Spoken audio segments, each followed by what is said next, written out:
ሀገር መቀየር የሚፈልግ ኃይል ካለ ተራራውን ጫካ ይሆናል፣ ይናዳል፣ ውሃውን ወጥ ይሆናል፣ ድልድይ ይሰራበታል፣ ማስዋብ የቱሪስት መናኸሪያ ማድረግ ይቻላል ማለት ነው። ዛሬ ያለችዋን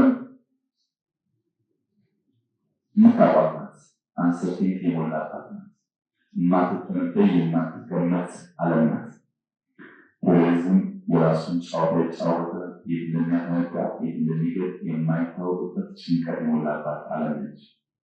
አሲሜትሪክ ዋርፌር ወይም የተንጠባራቂ ያልኳት ዋርፌር የትኬት ብልሃት ስልነት ብልጠት መብለት እውቀት የደላለቀበት ዘመን ነው።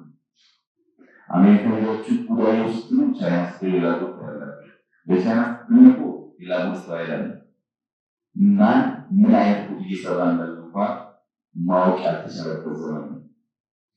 ኢንፎርሜሽን ዋርፌርን ስንወስድ እንደዚሁ እድገት ሰፊ ነው። ስለ ኢንፎርሜሽን ዋርፌር ከእናንተ ጋር ትንሽ ለሚተሳሰብ ዘርዝር ላልተው ዋናው ኢንቴንሽን ኢንፎርሜሽን ሱፐሪዮሪቲ ሪያላይዝ ማድረግ ነው። ኢንፎርሜሽን ሱፐሪዮሪቲ ለማረጋገጥ ኢንፎርሜሽን ኦፕሬሽን የሚባል አክቲቪቲስ ይካሄዳል። ኢንፎርሜሽን ኦፕሬሽን አክቲቪቲ ኢንፎርሜሽን ሱፐሪዮሪቲ የሚያረጋግጥበት አክቲቪቲ ነው። ይህ አክቲቪቲ በሁለት መሰረታዊ ነገር ይከፈላል። በኢንፎርሜሽን ኢን ዋርፌር እና በኢንፎርሜሽን ዋርፌር። ኢንፎርሜሽን ኢን ዋርፌር የምንለው ኤክስፕሎይት ማለት ስለ ዌዘር፣ ስለ ዳታ፣ ስለ ኦዲዮ ሊሆን ይችላል። ኤክስፔዲሽን በጥቅሉ ኢንፎርሜሽን ኢን ዋርፌር ሲሆን ኢንፎርሜሽን ዋርፌር ደግሞ ዲፌንስ እና አታክ ነው በውስጡ።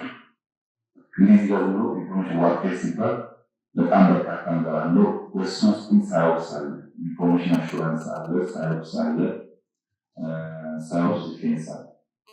ይደሉ ብቻ እንኳን ብናይ ከዳይሬክሽን ጋር የሚያያዝ ከኮንቴንት ጋር የሚያያዝ ከኢንተርፌረንስ ጋር የሚያያዝ በርካታ ዲሲፕሊን በውስጡ ያካተተ እነዚህ ሁሉ ይዟል። ኢንፎርሜሽን ዋርፌር ዌፐንስ ኦፍ ማስ ዲስትራክሽን የመጣበት ነው። እዚህም እዛም እየተስፋፉ መጥተዋል። ፊክስ ጀኔሬሽን ዋርፌር ግን ገና እንጭጭ ዋርፌር ነው። አሜሪካኖች በስፋት ይዘውታል። ወደ 20 ቢሊዮን ዩኤስዲ በጅተው በዚህ ዓመት ሪሰርች ይዘው ነው። ከነሱ ቀጥሎ ቻይናዎች እየሞከሩ ነው። ይሄ ደግሞ ኢንፎርሜሽን ኤጅ ያከፍልለታል። ቢቆይ ያስላለት ነው። ዋናው ጨዋታ ሳይኮሎጂክ ዋርፌር ነው። ሳይኮሎጂካል ዋርፌር ደግሞ የሚካሄደው ሰው ላይ ነው። ሰውን ካጠቃ ከኮምፒውተር ቀድሞ ከሚሳይል ቀድሞ ሰው ዲተር ከሆነ በውጊያ አሸናፊነትን ማረጋገጥ ይቻላል። ለምሳሌ አንድ ህፃን ከተወለደበት ጊዜ ጀምሮ አሜሪካን እንዲያመልክ እያደረግን የምንፈጥረው የአሜሪካን ኃያልነት እያጠና ያደገ ህፃን አሜሪካ ለመዋጋትና ለማጥፋት አይዳዳውም፣ አይሞክርም። በዚህ መልኩ እንጂ በፎርጀሽን ዋርፌር ያለው የአይቲ ጨዋታ ቁጥጥር ውጭ ነው። ኤቭሪዌር እያደገ ስለሆነ የሚል እሳቤ ይዛል። ይህ ብቻ እንደሚይዘው ሳይ በኋላ ባለው ፊክሽን ዋርፌር በየቦታው እያነሳው ስለሚሄድ ሀገር መቀየር የሚፈልግ ኃይል ካለ ተራራውን ጫካ ይሆናል፣ ይናዳል፣ ውሃውን ወጥ ይሆናል፣ ድልድይ ይሰራበታል፣ ማስዋብ የቱሪስት መናኸሪያ ማድረግ ይቻላል ማለት ነው። ኢንቨስት ማድረግ ያለብንም ሰው ላይ ነው። ማክበር ያለብንም ሰው ነው።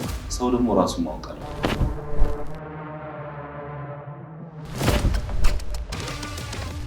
ተካከሉስ ስፔሻሊ የምንክብ ጋር ከአረባት ያለን ነገር ሳይል በኋላ እነሱ ሀገር ኢንቨስትመንት እያደረገ ስለሆነ በርካታ ሰዎች በርካታ ባለሀብታት ውሃዋና በጣም ብዙ ሁኔታ አላቸው። ከ20 ዓመት በፊት የአፍሪካ የሚባለው ሀገር 5 ነው። አሁን 9 ደርሷል። ኢትዮጵያ ትበለጽጋለች፣ ትለወጣለች። የኢትዮጵያ ሬኔሳንስ እውን ይሆናል።